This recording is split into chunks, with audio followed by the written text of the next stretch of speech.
जय श्री राम। तो जब हम सुंदरता की बात करते हैं, अगर मन में सुंदरता का विचार आता है तो सबसे हाई स्टैंडर्ड जो हम मान के चलते हैं वो हम मानते हैं देवताओं को।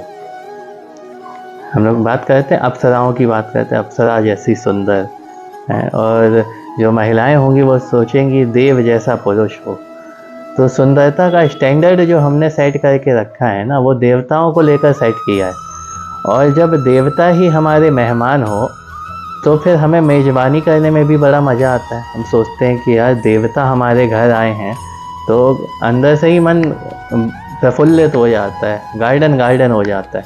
और यही हाल देवी पार्वती की माता का, मैनावती का था। कंचन थार सोह बर पानी, परिछन चली हरहि हर्षानी, बिकट बेश रुद्रहि जब देखा, अभलन उर भय भयउ विशेषा। तो वो सोच के ही प्रफुल्लित हो रही थी कि विष्णु जी और ब्रह्मा जी और सारे देवी देवता, इतने सुंदर सुंदर देवी देवता हमारे घर आएंगे, स्वयं महादेव हमारे घर आएंगे, तो कितना हर्ष की बात है, कितना गर्व की बात है हमारे लिए। तो वो सुंदर थाल सजाकर, सोने का थाल सजाकर महादेव का परिछन करने चली। परिछन क्या होता है? दूल्हे की अगवानी, मतलब वो जो आरती उतारते हैं, दूल्हे को बुलाते हैं ना बारात में, बारात के बाद में, तो वो करने चली। और बड़ी अंदर से प्रफुल्लित हो रही, खुशी हो रही उन्हें कि हाँ, क्या हमारे सौभाग्य हैं कि देवता का हम स्वागत करने जा रहे हैं। अब वहाँ पे जैसे पहुँचती हैं तो क्या देखती हैं सामने कि भभूत लगाए सर से पांव तक, मुंडों की माला पहने, सांपों को लपेटे, और मतलब जितना हम बुरा सोच सकते हैं उतना उससे भी ज़्यादा बुरा वेश लिए महादेव उनके सामने खड़े हैं। तो अब देख के उनके हाथ से थाल छूट जाती है, डर जाती हैं। सारी स्त्रियां जो उनके साथ आती हैं सब डर जाती हैं और सब घर में घुस जाती हैं डर के मारे। अब महादेव बेचारे क्या करें, वो वापस अपने जनवासे में जहाँ रुके थे वहाँ चले जाते हैं। तो अब देखिए, हम लोग कहते हैं कि महादेव कितने भोले हैं, कितने सीधे साधे हैं। और महादेव मतलब उनको बेचारे को पता ही नहीं है कि क्या करना है, समाज की रीतियाँ क्या है। भाई साहब, महादेव भोले नहीं है, हम लोग मूर्ख हैं। हम लोग मूर्ख इसीलिए हैं कि महादेव हमको पग पग पर, रास्ते रास्ते ये समझाते चलते हैं कि इस दिखावे में, इस बाहरी आडंबर में ना पड़ के भीतरी सुंदरता और प्रेम पे ध्यान ज़्यादा आकर्षित करेंगे तो हमारा जीवन ज़्यादा सफल होगा। और हमारी दिक्कत क्या है? हमारी दिक्कत ये है कि हम चमड़ी तो सुंदर चाहते हैं, अंदर चाहे जैसी बीमारी होती रहे, हमें दिक्कत नहीं है। और इसी में हम परेशान होते हैं। चमड़ी का रंग उड़ा जा रहा है, बुढ़ापा आया जा रहा है। अब बताओ क्या करें, हैं? हम दुखी उसी में बने रहते हैं। तो ये जो बाहरी बनावट, बाहरी दिखावा होता है, ये बस भ्रम है। आप क्या चाहते हो? आपकी मानसिकता क्या है कि गिफ्ट रैप तो अच्छा हो, मतलब जो गिफ्ट को कवर करने वाला पेपर होता है ना, वो तो बड़ा सुंदर लगे, और गिफ्ट में कचरा भी हो तो कोई दिक्कत नहीं है। लेकिन इसकी कोई मतलब है? आप अंदर से फूल है, सब सुंदरता है, और बाहर से अगर कपड़ा अच्छा हो चाहे बुरा हो, उससे फ़र्क नहीं पड़ता, लेकिन अंदर तो सुंदर है। और हमारी सुंदरता देखने का नज़रिया बस इतना होता है कि कवर अच्छा हो, अंदर चाहे जो रहे, हमें फ़र्क नहीं पड़ता। और इसीलिए आज आधे से ज़्यादा जो अपराध हो रहे हैं, आधे से ज़्यादा जो समस्याएं हो रही हैं, वो इस सुंदरता को लेकर ही है। हम अपनी देखते हैं, हम दूसरे की देखते हैं, और हम परेशान रहते हैं। तो सुंदरता को देखने का नज़रिया बदलना पड़ेगा। जब तक हम अपनी अंदरूनी सुंदरता को खुद महसूस करके उस पर गर्व नहीं करते, तब तक बाहरी सुंदरता का कोई मतलब नहीं है।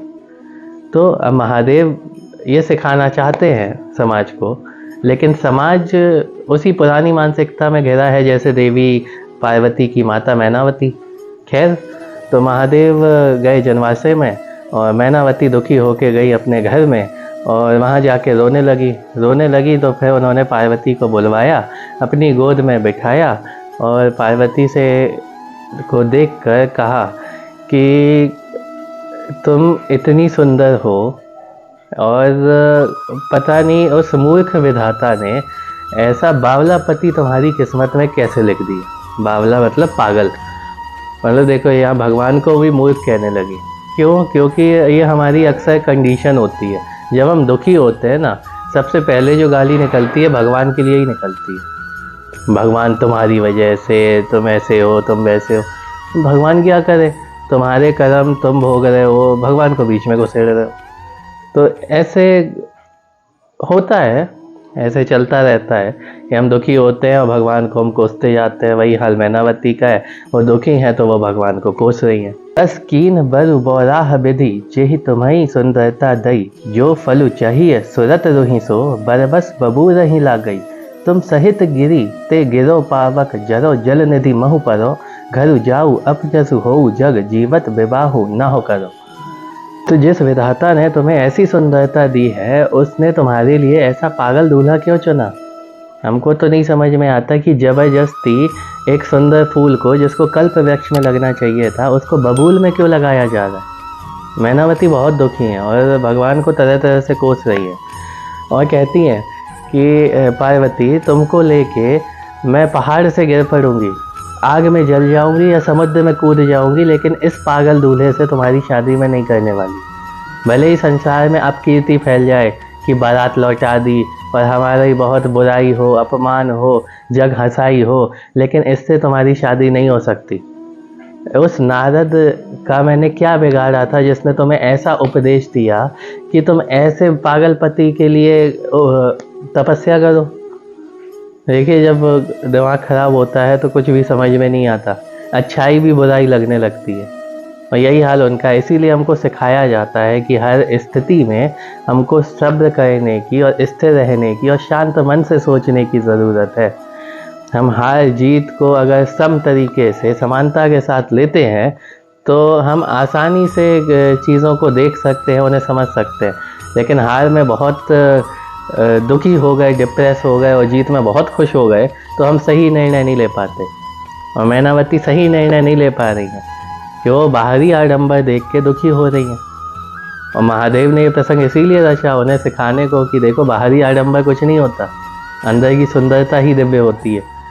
तो अब पहले तो भगवान को ही कोस रही थी, अब नारद जी को भी कोसने लगी कि उसी की वजह से तुम लगी थी तपस्या करने में। ना मोह माया है, ना इसमें लज्जा है, ना इसको कुछ तौर तरीके पता है, ना इसका घर बार है, ना इसके धन है, कुछ तो है नहीं इसके पास।